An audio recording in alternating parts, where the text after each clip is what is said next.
আর একটা করা যাবে, ওকে সমস্যা ওকে, নেই। ঠিক আছে ভাই। এরপরটা হচ্ছে পাসিং হ্যাঁ অবজেক্ট, হ্যাঁ। ঠিক আছে, মানে এতক্ষণ তো আমরা হচ্ছে একটা ভ্যারিয়েবল পাস করতেছিলাম, ঠিক আছে, প্যারামিটারে। এবার আমরা প্যারামিটারে হচ্ছে ডাইরেক্ট একটা অবজেক্টকে পাস করবো, ইউজিং অবজেক্ট অ্যাজ প্যারামিটার। এটা দিয়ে হচ্ছে আমাদের একটা প্রবলেম দিছে স্যার।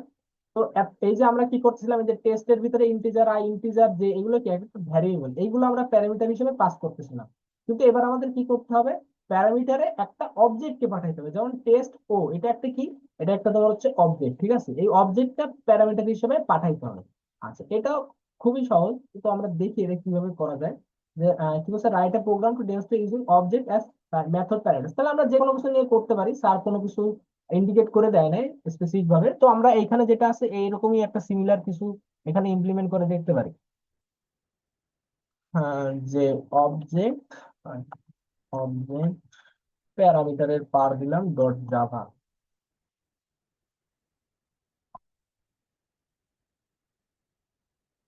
আচ্ছা, তো এইখানে আমরা হচ্ছে দুটা কাজ করতে পারি। মানে হচ্ছে একটা হচ্ছে প্যারামিটার হিসেবে নিতে পারি, আর এক মানে ভ্যারিয়েবল, আর একটা ভ্যারিয়েবল হচ্ছে আমরা অবজেক্ট নিতে পারি, ঠিক আছে, যেমন এইখানে আছে ক্লাস টেস্ট ইন্টিজার ইন্টিজার, এইভাবে আমরা একদম সিমিলারলি করি, তাহলে হচ্ছে সবার বুঝতে একটু সুবিধা হবে। স্ট্যাটিক, আচ্ছা স্ট্যাটিক কি বলে দিচ্ছি, ক্লাস হচ্ছে টেস্টই লিখি, ক্লাস টেস্ট, হ্যাঁ। আচ্ছা, এই টেস্ট ক্লাসটা আমরা কি করব, ফার্স্ট হচ্ছে আমরা ধরো দুইটা ইন্টিজার ভ্যারিয়েবল নিলাম, এ আর হচ্ছে বি। হ্যাঁ, এবার এই ইন্টিজার ভ্যারিয়েবল গুলো আমরা হচ্ছে একটা কনস্ট্রাক্টরের মাধ্যমে আমরা ইনিশিয়ালাইজ করি। ইন্টিজার এ কমা ইন্টিজার বি, আমরা এটা হচ্ছে দিস অপারেটর দিয়ে এটা করতে পারি। আমার সমস্যা আছে না, এটা পরে ঠিক হয়ে যাবে। This dot A equal to A, আবার হচ্ছে this dot B equal to B. ও আচ্ছা আচ্ছা, পাবলিক টাবলিক লিখলাম, পাবলিক। ওকে, এবার ঠিক আছে।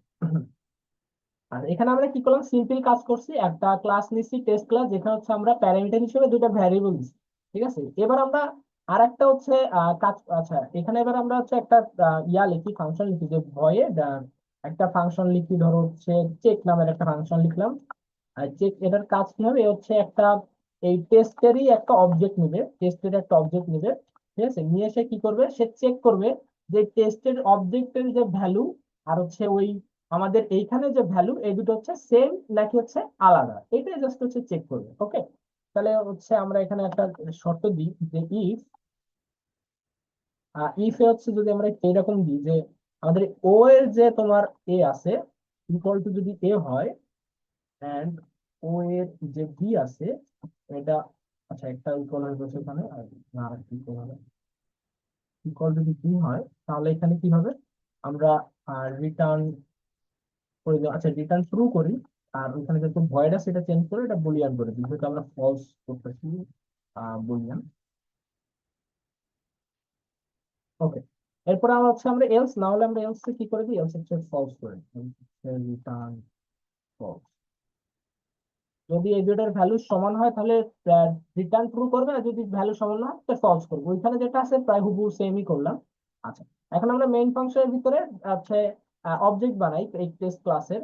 তো টেস্ট, এটা ধরো object one is equal to new, আমাদের টেস্ট হচ্ছে একটা দিলাম 5 আর একটা দিলাম ধরো হচ্ছে কমা 10।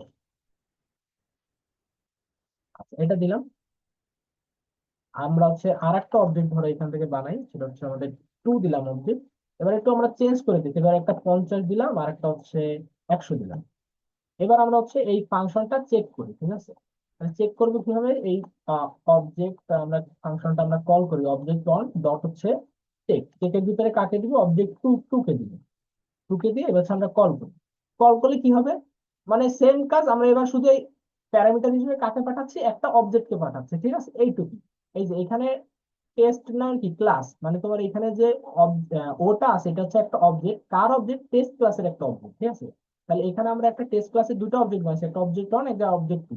অবজেক্ট ওয়ান এর ভ্যারিয়েবল হচ্ছে 5 আর 10, আর অবজেক্ট টু এর যে ভ্যারিয়েবল এটা হচ্ছে 50 আর 100। এখন আমাদের এই ফাংশনটা কি করবে, ফাংশনটা চেক করবে যদি তোমার ওই দুইটার ভ্যালু সেম হয়, এখানে এর ভ্যালু আর এখানে এর ভ্যালু আর এখানে বি ভ্যালু এখানে বি ভ্যালু, এই দুটো যদি সেম হয় তাহলে ট্রু রিটার্ন করবে, আর যদি ফলস হয় তাহলে মানে যদি সেম না হয় তাহলে ফলস রিটার্ন করবে, ঠিক আছে।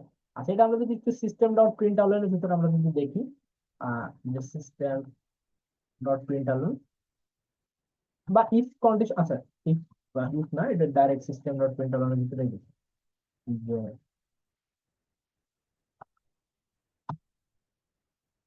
আচ্ছা দেখি এবার ট্রু ফলস আসে কিনা। এই যে ফলস আসছে, ফলস আসছে মানে কি, এই দুটা সেম না, দেখছো এটা তো সেম না, একটা 5 একটা 50 একটা 10 একটা 100, এই জন্য কি আসছে, ফলস আসছে। এবার আমরা যদি